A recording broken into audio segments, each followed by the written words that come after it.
Hey everybody, Happy New Year. It's 2015. It's really odd to say. I know it's only a year up for 2014, but it feels like just yesterday that it was turning the year 2000. The year 2000, the future. It was so futuristic to say, wow, 2000. We were supposed to have like flying cars and, food that would create itself from a drop of water and, whatever else Looney Tunes created for the year 2000 back in the old cartoons. But I digress. It's 2015, so Happy New Year, and I can't believe we're here. I wanted to talk today a little bit about New Year's resolutions, and everybody goes back and forth with their resolutions. I'm going to be nicer to people, and I'm going to join the gym and lose weight, and yeah, you get a membership, but a week later you're like, oh, it's always crowded, and that big sweaty guy is always lifting in the mirror. It's weird. I don't like it. And before you know it, by the start of February, if you even make it that long, your resolutions are already gone. So I wanted to talk about my gaming New Year's resolutions because I feel like it's something that I'm able to keep up with a little bit better. And it's related to this channel, the whole gaming thing. Woo! So I did not have this channel running last year in January, so I wasn't able to talk about my gaming New Year's resolutions last year.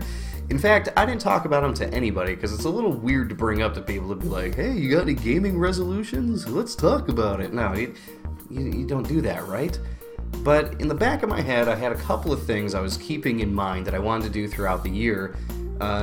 I guess just to, I don't know if it was to keep things fresh or just to evolve myself into being a better gaming person. I really don't know. I don't know how this all works. I don't know. Just in the back of my mind, it's a set of challenges. Maybe it's because my mind works like a game. You got a quest log and you're like, all right, you got to tick these off. So let's talk about what I did last year first. The one thing I wanted to keep in mind throughout the year was that I was kind of narrow-minded in a lot of the genres of games I would play. Like, I was open to play first-person shooters, I was open to play 2D platformers, stuff like that. Mario, if a new Mario game came out, I'm like, I've got it, brand new, I love Mario. But last year I wanted to do something different. I was like, let's try out any genre of game. Like, if it looks somewhat interesting, I don't care who it's developed by, where it comes from, what the genre is, let's give it a shot. And I did that. There was a couple games that I played this year, and actually one that I'm currently in the middle of. But the first one was Bravely Default on the 3DS. I had a ton of fun with this game. This is a game that has several different endings to it, and I finished the first ending, which is not technically the true ending of the game. And I was going to put the game away and say, like, yeah, I'm done, I'm good. But like a week later, something inside me was just like, I kind of want to play some more of that game. It's a lot of fun. I like the characters, and I would have never thought I'd say that about a JRPG, right? Yeah, who would have thought at the top of my list of games that I played last year that I actually had a lot of fun with was a JRPG? Not me. I kind of fell out of JRPGs back in PS2 days and through the whole 360 era there. It was just like, oh man, they really need to start updating the way they design these games. They're not fun, they're too long, it's just monotonous. Ugh.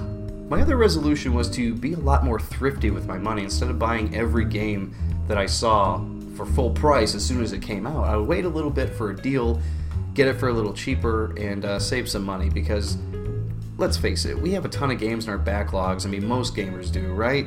And I could always go back and play one of those games instead of playing one of the newer ones, and then, hey, 3 months later, it's probably $40 off now. I can get it way cheaper, and let's play that, right? That's the way you do it. That's the way to be thrifty. So I kept with that. I was thrifty. I bought most games on sale. There were a few I had to buy full price because I really wanted them, but not many. So for my New Year's resolutions for 2015, my 2 new resolutions. This is a big one.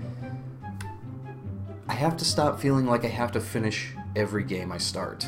I have this really bad habit of wanting to play through a game that I'm not necessarily enjoying all that much, and I torture myself because I'm like, oh man, I should really try to play through most of this because I paid money for it, when really what I should be doing is saying, okay, you guys got me, you can have my money for this first game, but if you have any sequels coming out or any games coming out that are similar to this, not gonna buy it, sorry.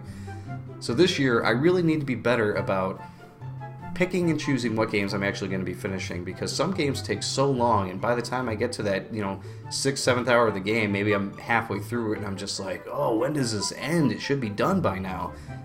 And normally I'll trudge through and get to the end, but not this year. This year, if I do that, I am backing out, and if it's on Steam, I'm uninstalling it, and I'm banishing it away to some category I'll never look at again. And my second one kind of plays off of my play any genre resolution I had last year, which is to stay open-minded about Japanese-developed games. Now, the reason I say this is because, as I mentioned, I love Bravely Default, but right now I'm in the middle of Bayonetta 2, and I'm having a ton of fun with this game. Now, this never included Nintendo games. I know Nintendo's a Japanese company, most of their games are Japanese-developed, but those games I love. I love Mario games, old, new, whatever. I end up usually loving those games. But other companies, companies like Platinum, for instance, who make Bayonetta and several other games, they never click with me. And being halfway through Bayonetta 2 right now, I'm actually having a lot of fun, which I never thought I'd really say. The characters are super over the top, super weird, which is something it's not normally a thing I'm into with the Japanese games. But this one, for some reason, is just hitting me a different way. I don't know if I'm evolving as a person and just like throwing caution to the wind going, yeah, whatever, just let it go, this is great. And I happen to laugh every time, I hold down the button that lets Bayonetta shoot her gun and she does her strut down the runway shooting the gun. It's like, I don't know why, I just think it's funny now, where before I would have played Bayonetta 1 and I just was like, this is dumb, I'm not into this. Whatever's going on, I'm going to keep going with it. I'm going to give Japanese games a chance again, so yay! The JRPG thing might still be a challenge because I'm not too into playing one game for like 80 hours, but we'll see. Baby steps with this, baby steps, okay? So what are your gaming New Year's resolutions? Let me know in the comments below. And if you like this video, like it. And if you like it a lot, subscribe. I guarantee you're going to love this channel. Until next time, everyone.